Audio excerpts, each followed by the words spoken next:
Partnership बनाने के लिए हमें क्या किसी एक्ट में रजिस्ट्रेशन करवाना कंपलसरी है? नहीं, हमें किसी एक्ट में रजिस्ट्रेशन करवाना कंपलसरी नहीं है। क्या पार्टनरशिप बैठे बैठे भी बन सकती है? यस। क्या पार्टनरशिप बनाने के लिए रिटन एग्रीमेंट का होना ही जरूरी है क्या? नहीं। क्या ओरल एग्रीमेंट भी किया जा सकता है? यस। बैठे बैठे ओरली डिसाइड कर लें कि कल से बिजनेस स्टार्ट करेंगे, इतना इतना पैसा लगाएंगे, तो क्या पार्टनरशिप बन जाएगी? यस। तो पार्टनरशिप बनाने के लिए क्या एक्ट में रजिस्ट्रेशन करवाना कंपलसरी है? No, registration of firm is optional. यहां तक बात समझ में आ गई? Who have agreed to share the profits. Profits किस चीज के? बिजनेस के। तो अपन ने पहली कैरेक्टरिस्टिक पढ़ी प्रॉफिट शेयरिंग। हमने कहा यहां वर्ड है सिर्फ प्रॉफिट, लॉस वर्ड नहीं है। तो हमने ये कहा था अगर 4 पार्टनर हैं तो चारों पार्टनर्स प्रॉफिट शेयर करेंगे। ऐसा नहीं हो सकता कि एक पार्टनर को आप प्रॉफिट में हिस्सा ना दो। कम या ज्यादा उससे फर्क नहीं पड़ रहा, बट आपको हिस्सा तो देना पड़ेगा। तो हमने कहा ये तो जरूरी है कि सारे पार्टनर्स प्रॉफिट आपस में शेयर करें, बट ये जरूरी नहीं है कि सारे के सारे पार्टनर्स आपस में लॉस भी शेयर करें। क्या ऐसा हो सकता है हम 4 पार्टनर हैं, ये 3 लॉस शेयर कर रहे हैं और मेरे को एग्जेम्प्ट किया हुआ है लॉस शेयर करने से? क्या ऐसी पॉसिबिलिटी है? यस। इन्होंने कहा कि सर साथ में मिलकर स्कूल चलाते हैं। मैंने कहा नहीं यार, पार्टनरशिप नहीं करनी, टाइम नहीं है। इन्होंने कहा सर लॉस होगा तो हमारा है। मैंने कहा चलो ठीक है, कर लेते हैं। तो उस सिचुएशन के अंदर ऐसा हो सकता है कि कोई पार्टनर अगर ऐसा पोजीशन में है जिसके पार्टनरशिप में आने से हमारी बिजनेस को क्या होगा, उससे बेनिफिट होगा, तो क्या अपन उसको गारंटी दे सकते हैं कि भाई आपको तो प्रॉफिट ही मिलेगा, आपको लॉस शेयर करने की जरूरत नहीं है? तो अपन ने कहा क्या एक पार्टनर को एग्जेम्प्ट किया जा सकता है from sharing the losses of a firm? Yes. अगला पॉइंट पढ़ा अपन ने, to share the profits of a business. तो बिजनेस कैसा होना चाहिए? लीगल होना चाहिए, लॉफुल होना चाहिए। बैंक को लूटने के लिए पार्टनरशिप नहीं कर सकते, स्मगलिंग करने के लिए पार्टनरशिप नहीं कर सकते, समाज सेवा करने के लिए भी पार्टनरशिप नहीं कर सकते। हमने कहा चैरिटेबल एक्टिविटीज कैरी आउट करने के लिए हम पार्टनरशिप फॉर्म नहीं कर सकते। क्यों? क्योंकि जिन एक्टिविटीज का ऑब्जेक्टिव प्रॉफिट कमाना नहीं होता, उन एक्टिविटीज को हम बिजनेस ही कॉन्स्टिट्यूट नहीं करते। क्लियर है यहां तक? लास्ट पॉइंट था that is carried on by all और any of them acting for all. इसको क्या कहते हैं? Mutual agency. हमने कहा कि म्यूचुअल एजेंसी का मतलब सारे पार्टनर्स एक दूसरे के क्या है? एजेंट्स हैं। एजेंट होने का मतलब क्या है? कोई भी डिसीजन अगर एक पार्टनर लेगा तो उस डिसीजन से बाकी सारे पार्टनर्स बाइंड हो जाएंगे, और अगर कोई बाकी पार्टनर डिसीजन लेगा तो ये भी बाइंड हो जाएंगे। क्लियर है? बात समझ में आ गई? मींस एक अपने डिसीजन से दूसरे को बाइंड कर रहा है और दूसरे डिसीजन से दूसरे के डिसीजन से ये भी बाइंड होगा, उसको हम बोलते हैं म्यूचुअल एजेंसी। ये ट्रू टेस्ट ऑफ पार्टनरशिप के लिए सबसे जरूरी कैरेक्टरिस्टिक है। अगर हम कह सकते हैं अगर लोगों के बीच म्यूचुअल एजेंसी है, सारे एक दूसरे के एजेंट्स हैं, तो ही वो पार्टनर्स कहलाएंगे, अदरवाइज वो पार्टनरशिप एग्जिस्ट ही नहीं करेगी। तो मैंने कहा था ट्रू टेस्ट ऑफ पार्टनरशिप, ये देखने के लिए, ये चेक करने के लिए कि दो लोगों के बीच पार्टनरशिप है या पार्टनरशिप नहीं है, सबसे जो इंपॉर्टेंट पॉइंट है दैट इज म्यूचुअल एजेंसी। अगला पॉइंट कैरेक्टरिस्टिक्स हो गया हमारे पास, पांचों कैरेक्टरिस्टिक पढ़ ली। राइट्स ऑफ पार्टनर कितने पढ़े? 5 पढ़े। पहला हमने कहा कि अगर right to inspect the books of account and have a copy of it. मेरे पास बिजनेस में आने का टाइम नहीं है, मैं कभी कभार आता हूं, क्या मैं बुक्स को देख सकता हूं? यस। क्या मैं उसकी फोटोकॉपी भी करके लेके जा सकता हूं? यस। तो right to inspect the books of account and have a copy of it. हमने कहा था किसी को आने से रोकने का राइट और खुद जाने का right. Right to disallow the admission of a new partner and right to retire from the firm after giving proper notice. हमने कहा राइट टू डिसअलाउ। तो हमने कहा अगर 4 पार्टनर है, 3 लोग कह रहे हैं कि नहीं नए पार्टनर को एडमिट करना है, लेकिन एक ने मना कर दिया, तो क्या एडमिशन हो पाएगा या एडमिशन नहीं हो पाएगा? नहीं हो पाएगा। कुछ नहीं एग्रीमेंट है, अगर कोई स्पेसिफिक एग्रीमेंट नहीं है पार्टनर्स के बीच, तो अगर एक भी पार्टनर ने मना कर दिया कि नया पार्टनर एडमिट नहीं होगा, तो फिर नए पार्टनर का एडमिशन नहीं हो सकता है, जब तक सारे पार्टनर्स ना चाहे तब तक। हाँ, पहले से डिसाइड कर रखा होता, स्पेसिफिक एग्रीमेंट होता पहले से कि नहीं मेजोरिटी बेसिस पे डिसीजन लेंगे एडमिशन का, तो अब 3 हाँ कर रहे हैं, तो क्या एडमिशन हो जाएगा उस केस में? यस। लेकिन अगर हमने कुछ डिसीजन नहीं ले रखा पहले, कुछ ऐसा स्पेसिफिक एग्रीमेंट हमारा नहीं है, तो फिर एक भी पार्टनर के मना करने से नए पार्टनर का एडमिशन नहीं हो सकता। क्लियर है यहां तक? फिर मैंने आपको इसमें एक एग्जांपल दिया था, एक्स और वाई पार्टनर है, एक्स अपने बेटे जेड को पार्टनर बनाना चाहता है, एक्स और वाई दो पार्टनर हैं, एक्स अपने बेटे जेड को पार्टनर बनाना चाहता है, बट इस बात पर वाई एग्री नहीं कर रहा, तो बताओ क्या जेड इस पार्टनर बन पाएगा कि नहीं बन पाएगा? नहीं बन पाएगा। अच्छा, यहाँ पे एक्स की डेथ हो जाए तो क्या जेड ऑटोमेटिक पार्टनर बन जाएगा बाय इनहेरिटेंस, या अभी भी नहीं बनेगा? अभी भी नहीं बनेगा। मैंने बताया था पार्टनरशिप, पार्टनरशिप में विदाउट एग्रीमेंट इम्प्लीकेशन इनहेरिटेंस के थ्रू वो कभी भी पार्टनर नहीं बन सकता। जब तक बाकी सारे पार्टनर्स ना चाहें किसी भी नए पार्टनर का एडमिशन पॉसिबल नहीं है। हमने कहा right to retire from the firm after giving proper notice. Proper notice मैंने बता रखा है, स्कूल में टीसी के लिए 3 महीने, रेंट वाले को आप कहते हो, टेनेंट को क्या कहते हो कि भाई खाली करने से 1 महीने पहले बता देना, उसको बोलते हैं प्रॉपर नोटिस, कि 1 महीने पहले बता देना, अदरवाइज हम आपके सिक्योरिटी रिफंड नहीं करेंगे या रेंट में एडजस्ट नहीं करेंगे। क्लियर, यहां तक बात समझ में आ गई? तो जो भी हमने डिसाइड कर रखा है 3 महीने, 2 महीने, 6 महीने, 4 महीने, उतने टाइम पहले अगर पार्टनर बता देता है सबको, अगर उतने टाइम पहले पार्टनर बता देता है कि भाई ठीक है मैं रिटायर होऊंगा 4 महीने बाद, 6 महीने बाद, तो क्या वो रिटायर हो सकता है? यस। क्या उसको कोई रोक सकता है? नहीं। क्लियर यहां तक? अगर पार्टनर ने पार्टनरशिप फर्म को लोन दे रखा है तो उस पार्टनर का राइट है कि उस लोन पर उसको क्या मिले? इंटरेस्ट मिले। कितना इंटरेस्ट मिले? Agreed rate. कितना मिले? Agreed rate. पहले तो जो डिसाइड कर रखा है, 4 पार्टनर है, हमने डिसाइड किया कोई भी पार्टनरशिप फर्म को लोन देगा तो हम इंटरेस्ट 18% पर एनम देंगे, हम 12% पर एनम देंगे, हम 10% पर एनम देंगे, तो जो डिसाइडेड होगा वही देंगे। और अगर कुछ डिसाइडेड नहीं है तो फिर 6% पर एनम। क्लियर है? लास्ट राइट पढ़ा कि अगर पार्टनर ने पार्टनरशिप फर्म के बिहाफ पर कोई खर्चा कर दिया तो उस पार्टनर का क्या राइट है कि उस खर्चे के लिए उसको क्या किया जाए? रीएम्बर्समेंट किया जाए, उसको वो वापस पे किया जाए। बात समझ में आ गई? ये राइट्स पढ़े थे अपन। राइट्स पढ़ने के बाद बात आई पार्टनरशिप डीड। तो हमने कहा था written agreement among the partners which contains the terms of partnership is called partnership deed. The written agreement among the partners which contains the terms of the partnership is known as partnership deed. किसी भी agreement में क्या लिखा होता है कि किन के बीच एग्रीमेंट हो रहा है? तो names and addresses of the partners. Partnership firm का क्या नाम होगा? तो name and address of the partnership firm. जिस नेम में कलेक्टिवली सारे लोग मिलकर काम करते हैं उस नाम को क्या कहते हैं? पार्टनरशिप का फर्म नेम, है ना। कलेक्टिवली हम उसको फर्म बोलते हैं और इंडिविजुअली हम उनको पार्टनर्स बोलते हैं। तो ये बात आपको समझ में आनी चाहिए। तो अपन ने कहा उसके बाद पार्टनर्स में आ गया name and address of the partners, names and address of the partnership firm. Then business किस चीज का करेंगे? Nature of the business. कब से स्टार्ट करेंगे? Date of commencement of business. सब कितना कितना पैसा लगाएंगे? Capital contributed by each partner. Clear यहां तक? फिर interest on capital, interest on drawings, interest on partners loan, partners remuneration and profit sharing ratio. और इसके अलावा जो लिखना चाहो आप लिख सकते हो, एग्रीमेंट में कोई प्रॉब्लम नहीं है। जैसे बैंक अकाउंट ऑपरेट कौन करेगा? आपको पता है 4 पार्टनर है, चेक पर साइन किसके चलेंगे? किसी भी एक पार्टनर, कोई भी एक पार्टनर साइन कर दे तो क्या चल जाएगा? या 2 पार्टनर को साइन करने पड़ेंगे, या किसी भी 3 को, या चारों के साइन होंगे तो ही चेक क्लियर होगा। ये बैंक अकाउंट ऑथराइजेशन देना पड़ता है अपने को, वो सारी चीजें इसमें आएंगी। क्लियर है? तो वो सब हम कुछ भी लिख सकते हैं पार्टनरशिप डीड में, ऐसा कुछ नहीं है कि और कुछ नहीं लिख सकते। फिर अपन ने कहा कि अगर पार्टनरशिप डीड नहीं है या पार्टनरशिप डीड साइलेंट, 2 केस में, क्या तो रिटर्न में एग्रीमेंट नहीं है, या फिर रिटर्न में एग्रीमेंट तो है लेकिन उसमें कोई पर्टिकुलर बात नहीं लिख रखी, जैसे कि प्रॉफिट शेयरिंग रेशियो क्या होगा, जैसे इंटरेस्ट ऑन कैपिटल देना है या नहीं देना, पार्टनर को रेम्युनरेशन देनी है कि नहीं देनी, इंटरेस्ट ऑन ड्रॉइंग चार्ज करना है कि नहीं करना, इंटरेस्ट ऑन लोन कितना देना है, ये नहीं लिखा हुआ। 2 चीजें, क्या तो रिटर्न में एग्रीमेंट ही नहीं है, या फिर रिटर्न में एग्रीमेंट तो है लेकिन उसमें अपन ने कुछ पर्टिकुलर बातें नहीं लिख रखी है। तो फिर किसके प्रोविजंस लगते हैं? Then the provisions of the Indian partnership act 1932 shall apply. Indian partnership act के अकॉर्डिंग काम करते हैं। और वो क्या कहता है? प्रॉफिट शेयरिंग रेशियो क्या होगा? इक्वल। अगर कुछ नहीं पता रखा तो इक्वल बांट देंगे प्रॉफिट्स को। 2 पार्टनर है तो 1:1, 3 पार्टनर है तो 1:1:1। कोई दिक्कत यहां तक? ओके। पहला हो गया पीएसआर, दूसरा था इंटरेस्ट ऑन कैपिटल।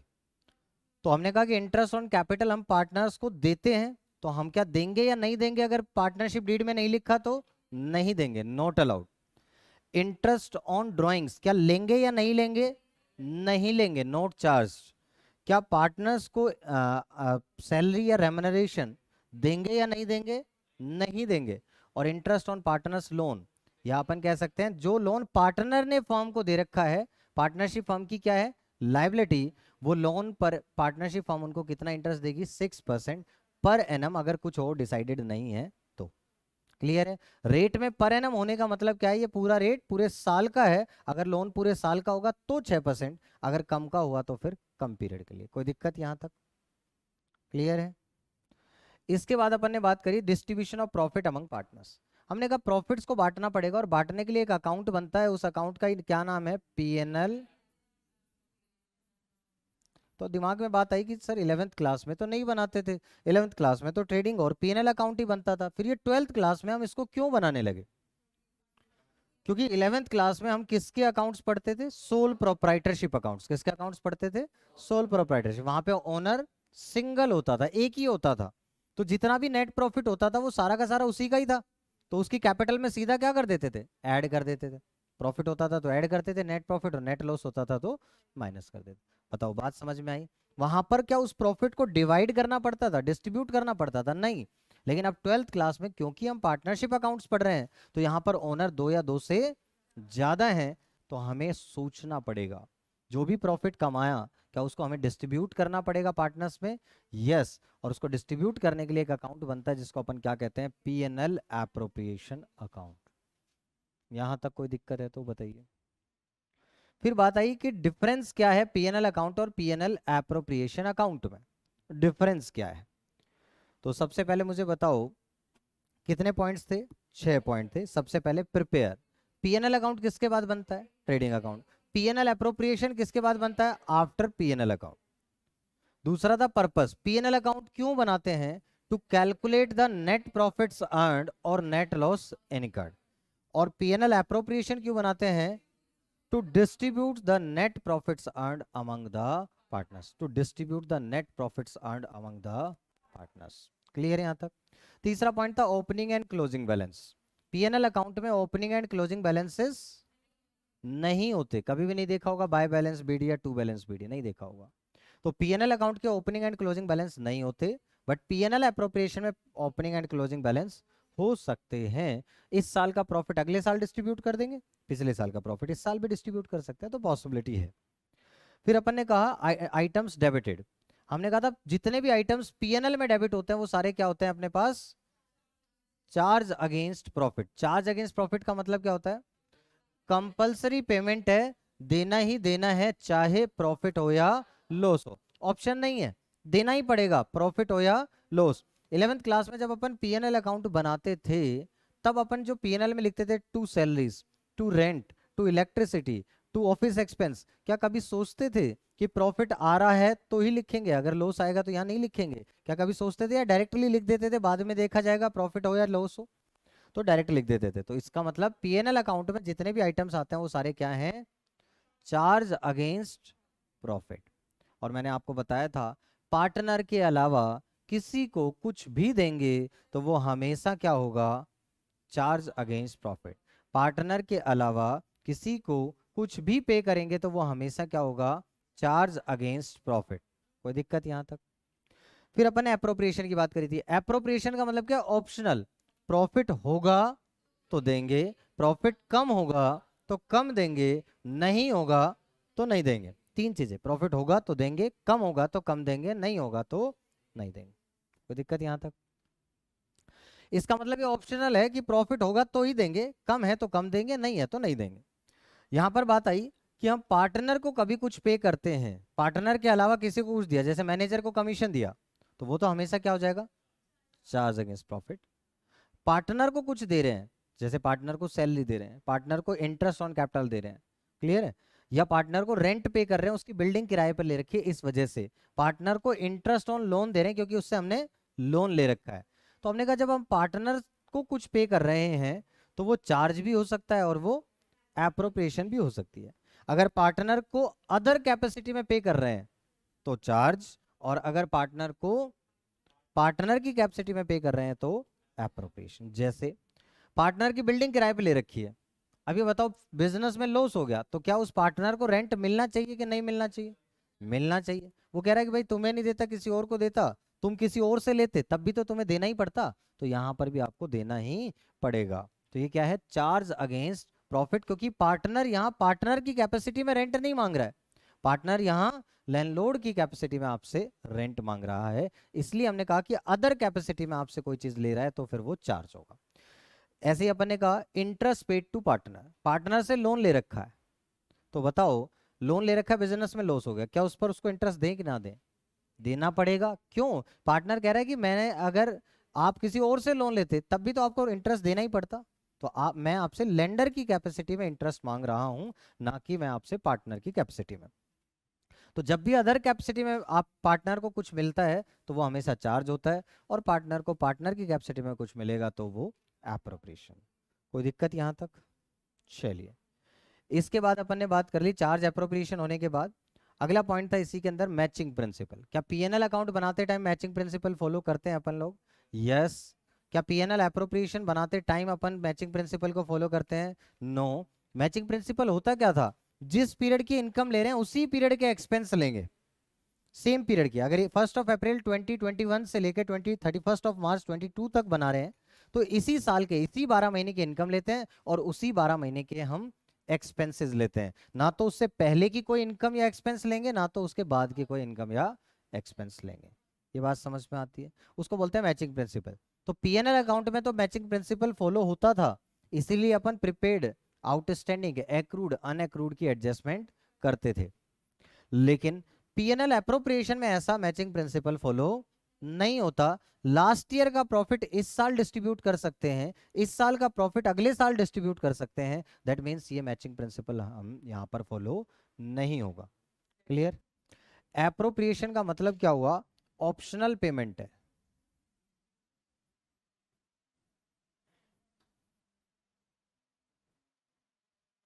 एप्रोप्रिएशन का मतलब ही क्या होता है? डिस्ट्रीब्यूशन।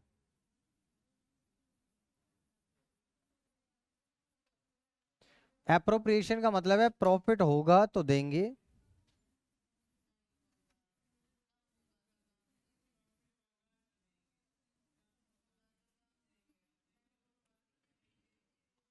कम होगा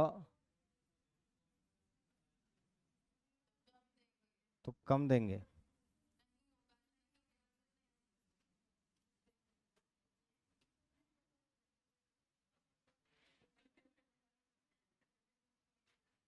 समझ में आई बात? ऑप्शन है, प्रॉफिट होगा तो ही देंगे, अदरवाइज नहीं देंगे। तो मैंने आपको बताया कि अगर हम पार्टनर के अलावा किसी को कुछ दे रहे हैं तो वो हमेशा क्या होगा? चार्ज। अगर हम पार्टनर को पे कर रहे हैं तो क्या दे रहे हैं वो देखना है कि उसको किस कैपेसिटी में दे रहे हैं। अगर उसको अदर कैपेसिटी में पे कर रहे हैं तो चार्ज, और अगर पार्टनर को पार्टनर की कैपेसिटी में पे कर रहे हैं,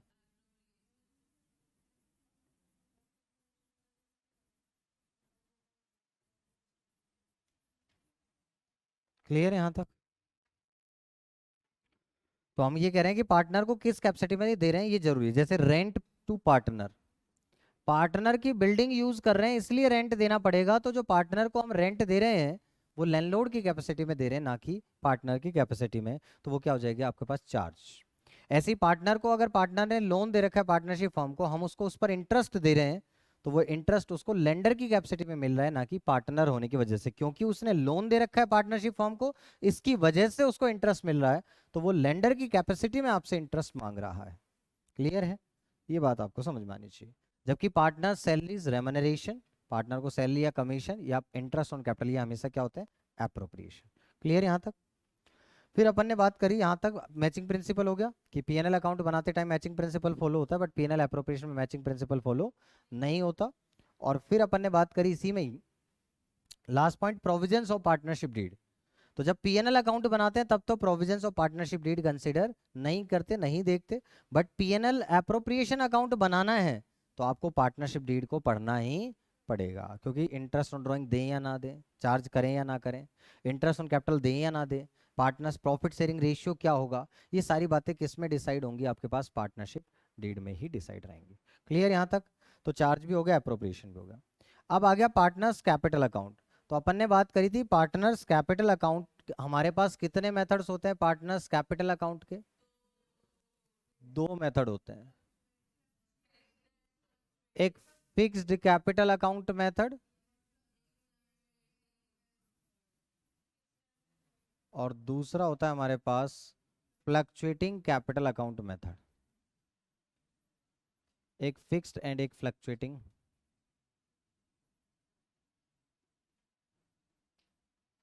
कैपिटल अकाउंट फिक्स्ड के अंदर अपन ने कहा कि हमें कैपिटल के बैलेंस को क्या रखना है, फिक्स रखना है, चेंज नहीं करना हर ट्रांजैक्शन के साथ। तो अपन क्या करें, कितने अकाउंट बनाए? दो अकाउंट बनाएंगे, एक पार्टनर्स कैपिटल अकाउंट और दूसरा partners current account. Partners capital account में कितनी ट्रांजैक्शंस आएंगी? एक तो ओपनिंग बैलेंस आएगा और एक क्लोजिंग बैलेंस। अगर ये दो ट्रांजैक्शन ना हो, कौन सी, इंट्रोडक्शन और विड्रॉल की, तो जो ओपनिंग बैलेंस है वही क्या हो जाएगा? तो इंट्रोडक्शन होगा तो यहाँ आ जाएगा बाय बैंक, और विड्रॉल होगा तो यहाँ आ जाएगा this is to bank.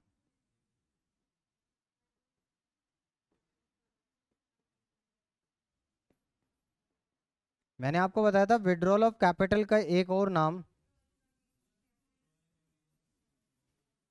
Drawings against capital.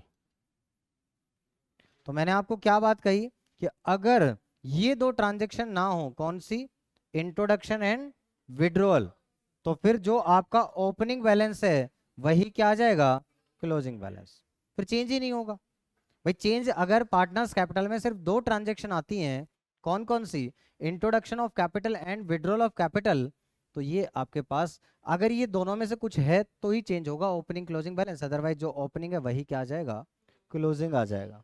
Clear यहां तक?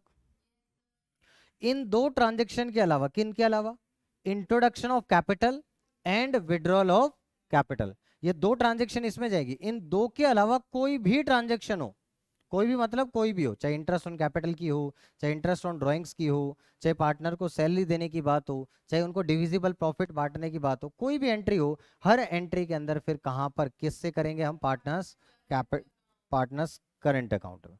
तो पार्टनर्स करंट अकाउंट भी बनता तो ऐसा ही है, ए बी, इनका बैलेंस डेबिट भी हो सकता है, तो डेबिट होगा तो डेबिट साइड लिख देंगे, क्रेडिट होगा क्रेडिट साइड लिख। इसके अलावा जैसे by interest on capital, by partners salaries,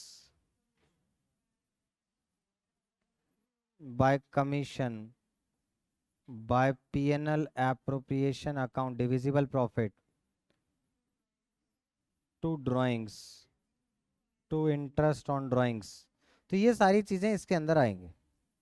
समझ में आ गया? दो ट्रांजैक्शन को छोड़ दो, बस कौन सी दो ट्रांजैक्शन को, introduction and withdrawal of capital को, क्योंकि introduction and withdrawal of capital तो कौन से अकाउंट में जाएगी, कैपिटल अकाउंट में, उसके अलावा बाकी सारी ट्रांजैक्शन किस में चली जाएंगी, पार्टनर्स करंट अकाउंट। कोई दिक्कत यहां तक?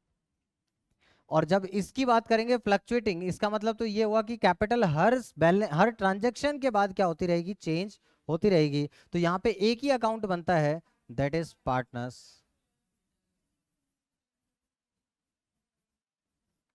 Capital account. इसके अंदर भी ए और बी सेम बनेगा, इसमें ओपनिंग बैलेंस डेबिट भी हो सकता है, क्रेडिट भी हो सकता है, और बाकी सारी ट्रांजैक्शन किस में आ जाएंगी, इसी में ही। इंट्रोडक्शन ऑफ कैपिटल भी इसी में ही आएगा, विड्रॉल ऑफ कैपिटल भी इसी में ही आएगा, इंटरेस्ट ऑन कैपिटल भी इसी में ही आएगा, मतलब सारी चीजें क्या होंगी, इनका दोनों को मिक्स कर दो, वो सब कुछ एक में आ जाएगा। बोलो क्या बात समझ में आ गई? अब सोचना यह था कि सवाल में पता कैसे चलेगा कि मेथड फिक्स्ड है या फ्लक्चुएटिंग। तो ये हमें कितने तरीके से पता चलता है, तीन तरीके हैं। एक तरीका तो है कि मेथड क्लियरली लिखा हो कि फॉलो फिक्स मेथड, एक तो लिख देता है कि फॉलो फिक्स मेथड, ऐसा लिख देता है। दूसरा तरीका क्या होता है कि बैलेंस शीट में या आपको करंट अकाउंट के क्या दे रखे हो, बैलेंसेस दे रखे हो, अगर करंट अकाउंट के बैलेंस दे रखा है तो आप बताओ करंट अकाउंट तो बनता ही कौन से मेथड में है, फिक्स्ड मेथड में। तो जहां पर भी करंट अकाउंट के बैलेंस दे देगा हम समझ जाएंगे कि मेथड क्या है, फिक्स्ड है। और तीसरी बात कि अगर आपके पास कैपिटल्स लिखते time, the Capitals of the partner लिखते टाइम लिखेगा the fixed Capitals of the partner, तो हम समझ जाएंगे कि फिक्स्ड कैपिटल का मतलब है कि मेथड फिक्स्ड फॉलो हो रहा है। अगर इन तीनों में से कोई भी एक तरीका है तो मेथड फिक्स्ड, और तीनों में से कुछ भी नहीं है तो मेथड फ्लक्चुएटिंग। क्लियर है? बड़ी इंपॉर्टेंट बात थी ये, इसको ध्यान रखना है। इसके बाद अपन ने बात करी that is interest on drawings. Important बात थी इंटरेस्ट ऑन ड्राइंग, साथ साथ थोड़ा थोड़ा मैं रिवाइज करा लेता हूँ इंटरेस्ट ऑन ड्राइंग। तो अपन ने कहा इंटरेस्ट ऑन ड्राइंग्स की कैलकुलेशन की बात कर लेते हैं। अच्छा, उससे भी पहले अपन ने कहा था पीएनएल एप्रोप्रिएशन। तो जब अपन पीएनएल एप्रोप्रिएशन अकाउंट की जर्नल एंट्रीज तो आप लोगों को मैंने सिखाई है। सबसे पहले किस चीज की एंट्री करते हैं बताओ? सबसे पहले जो पीएनएल अकाउंट का नेट प्रॉफिट होता है उसको ट्रांसफर करने की एंट्री करते हैं। और पीएनएल अकाउंट का जो नेट प्रॉफिट होता है, जो ये वाला बैलेंस होगा, ये ट्रेडिंग हो गया, यहाँ आ जाएगा टू नेट प्रॉफिट। तो ये जो बैलेंस होता है ये डेबिट बैलेंस होता है या क्रेडिट बैलेंस होता है? क्रेडिट बैलेंस होता है, क्योंकि ये प्रॉफिट है और प्रॉफिट का हमेशा कौन सा बैलेंस होता है? क्रेडिट। वैसे भी सोचो क्रेडिट साइड बढ़ी है, इसकी वजह से ये बैलेंस यहाँ पर आ रहा है। तो पीएनएल अकाउंट का कौन सा बैलेंस है? ये क्रेडिट बैलेंस है। अब सोचो पीएनएल अकाउंट का क्रेडिट बैलेंस है तो इसको खत्म करना है अब हमें, तो क्या करेंगे? डेबिट करेंगे PNL appropriation, PNL account debit to. अब ये प्रॉफिट कौन से अकाउंट में चला जाएगा? पीएनएल एप्रोप्रिएशन में, तो उसका क्रेडिट बैलेंस हो जाएगा प्रॉफिट का पीएनएल एप्रोप्रिएशन अकाउंट। बताओ क्या बात समझ में आ गई? यहां पर पोस्ट क्या कर देंगे? पीएनएल एप्रोप्रिएशन, देखो क्या हो रहा है, क्रेडिट हो रहा है। तो जो अकाउंट बना रहे होते हैं, देखो जो अकाउंट बनाओगे उसको देखा करो कि वो डेबिट हो रहा है या क्रेडिट। तो ये क्या हो रहा है? क्रेडिट। तो अब क्रेडिट साइड पोस्ट करेंगे और क्या लिखेंगे? By PNL account. बच्चे यहाँ नेट प्रॉफिट लिख देते हैं जो कि गलत है, नेट प्रॉफिट। और इस नेट प्रॉफिट का मतलब क्या है? Profit after all charges but before any appropriation. मतलब क्या हुआ? बड़ी इंपॉर्टेंट लाइन थी ये, profit after all charges but before any appropriation. मतलब सारे चार्जेस इसमें से लेस हो रखे होने चाहिए। अगर कोई चार्ज इसमें से लेस नहीं हो रखा तो हमें लेस करना पड़ेगा। जैसे rent paid to a partner क्या है? Charge against profit. तो क्या हमें उससे लेस करना पड़ेगा यहां से? यस।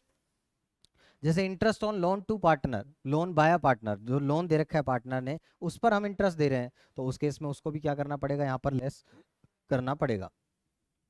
लेकिन कोई भी इसमें अप्रोप्रिएशन लेस नहीं हो रखी होनी चाहिए। जैसे आपने को पार्टनर की सैलरी लेस कर रखी है तो अपने को पार्टनर की सैलरी को वापस क्या करना पड़ेगा? ऐड करना पड़ेगा। फिर बात आई थी इंटरेस्ट ऑन ड्राइंग, तो फिर आता है अपने पास by interest on drawing. Interest on drawing partnership firm के लिए एक्सपेंस है या इनकम है? इनकम है तो क्या करेंगे? डेबिट या credit? Credit all income and gains, बचपन में पढ़ी लिया आपने। तो इंटरेस्ट ऑन ड्राइंग किससे लेंगे? पार्टनर से। तो पार्टनर की कैपिटल को क्या कर देंगे? कम कर देंगे। कम करने के लिए पार्टनर्स कैपिटल या तो करंट अकाउंट जो भी आपके पास होगा debit to interest on drawing. और interest on drawing nominal account है, राइट ऑफ करना है, तो interest on drawings account debit to PNL appropriation account. तो ये वाली एंट्री तो आएगी नहीं आपके पास, और इस एंट्री में पीएनएल एप्रोप्रिएशन क्या हो रहा है? क्रेडिट। तो क्या लिखेंगे यहाँ पर? By interest on. कोई दिक्कत किसी को?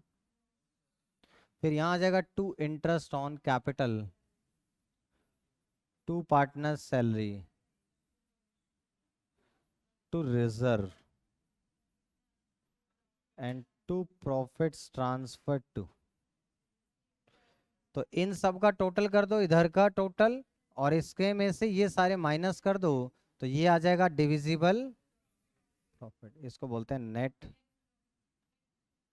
डिविजिबल प्रॉफिट या नेट डिस्ट्रीब्यूटेबल प्रॉफिट्स। इसको किस रेशियो में बांट देंगे अपन? पीएसआर में बांट देते हैं। कोई दिक्कत है इसमें?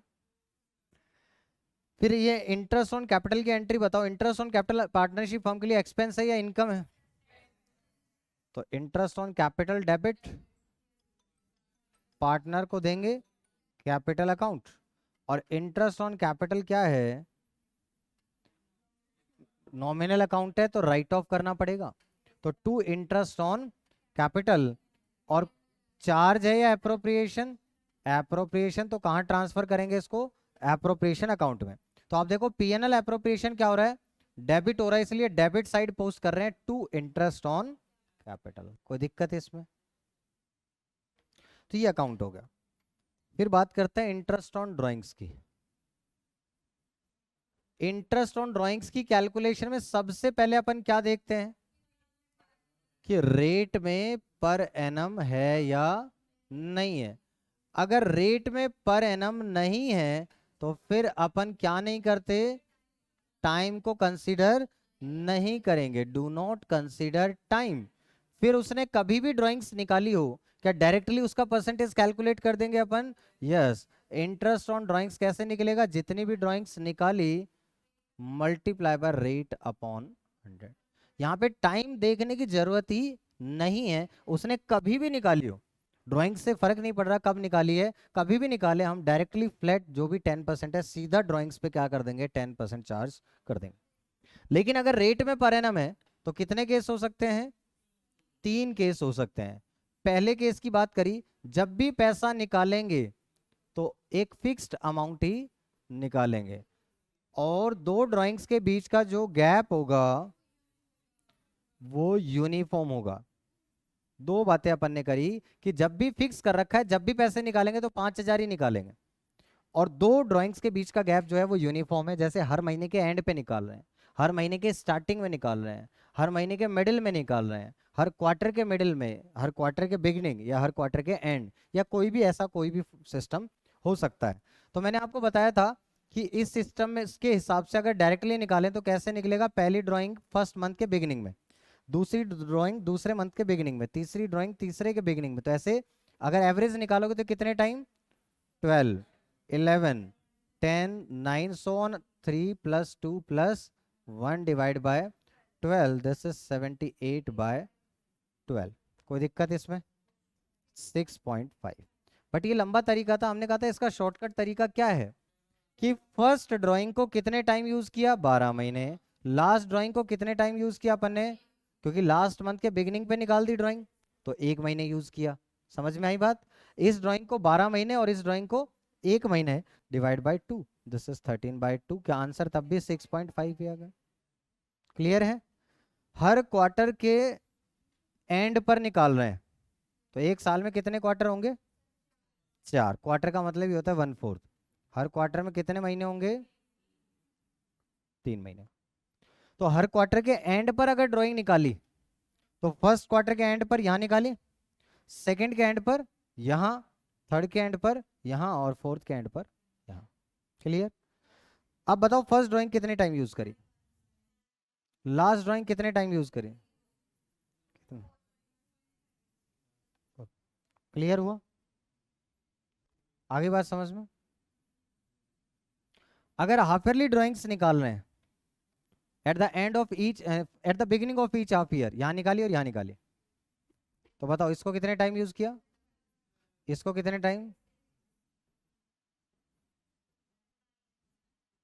बताओ? कोई दिक्कत? ये क्वेश्चन कहेगा कि at the beginning of each half year, 2 बार पैसा निकाला साल में, बराबर अमाउंट निकाला हर हाफ ईयर के बिगिनिंग पे। कुछ रट्टा नहीं मारना अपने को, तो केस बना के देख लेना कि भाई कितने महीने पहले ड्राइंग यूज करी, कितने महीने, मीन्स रेट में पर एनम है। तो ये देखो क्या अमाउंट जब भी निकाल रहे हैं क्या सेम अमाउंट निकाल रहे हैं, और क्या दो ड्राइंग्स के बीच का जो गैप है क्या वो सेम है। तो अगर ऐसा है तो अपन एक मेथड यूज कर सकते हैं, average period method. Average period method में ड्राइंग्स कैसे, एवरेज पीरियड कैसे निकलेगा, तो average period is equals to time left after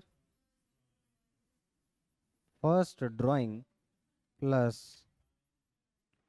time left after last drawing divide by 2। Clear?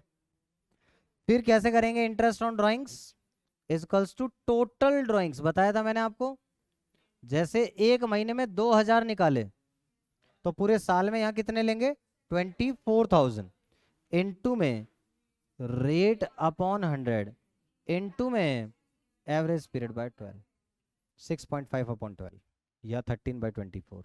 Clear यहाँ तक बात समझ में आ गई? कोई डाउट किसी को यहाँ तक? तो ये आपके पास ये वाला मेथड हो गया। अगर इन दोनों में से एक भी कंडीशन ब्रीच हो जाए, अगर इन दोनों में से एक भी कंडीशन ब्रीच हो जाए, तो उस केस में अपने पास कौन सा मेथड आ जाएगा? क्या तो सिंपल मेथड या तो प्रोडक्ट मेथड। क्या तो आपका अमाउंट फिक्स ना हो, कभी 2000 कभी 5000 कभी 4000, या फिर आपका जो गैप है पीरियड है वो क्या ना हो, यूनिफॉर्म ना हो। तो इस केस में अपने पास कितने मेथड होंगे? दो मेथड होंगे, एक सिंपल मेथड और दूसरा प्रोडक्ट मेथड। अपन ने कहा था सिंपल इतना सिंपल है कि उसका शॉर्टकट बनाया अपन ने। क्लियर है? सिंपल मेथड में क्या करते हैं, हर ड्राइंग के ऊपर इंडिविजुअल इंटरेस्ट कैलकुलेट किया जाता है और फिर उसका क्या कर देंगे, टोटल। और प्रोडक्ट मेथड में क्या करेंगे, पहले amount multiply by period, product निकाल लेंगे, फिर सम ऑफ प्रोडक्ट निकालकर उस पर एक दिन का या एक महीने का इंटरेस्ट कैलकुलेट कर देंगे। और सबसे इंपॉर्टेंट केस तो ये वाला था, ये वाली बात, जब डेट्स दे ही ना रखी हो, रेट में पढ़े में बट डेट्स नॉट गिवन, तो फिर अपन कैलकुलेट कर लेंगे इंटरेस्ट, कैलकुलेट इंटरेस्ट फॉर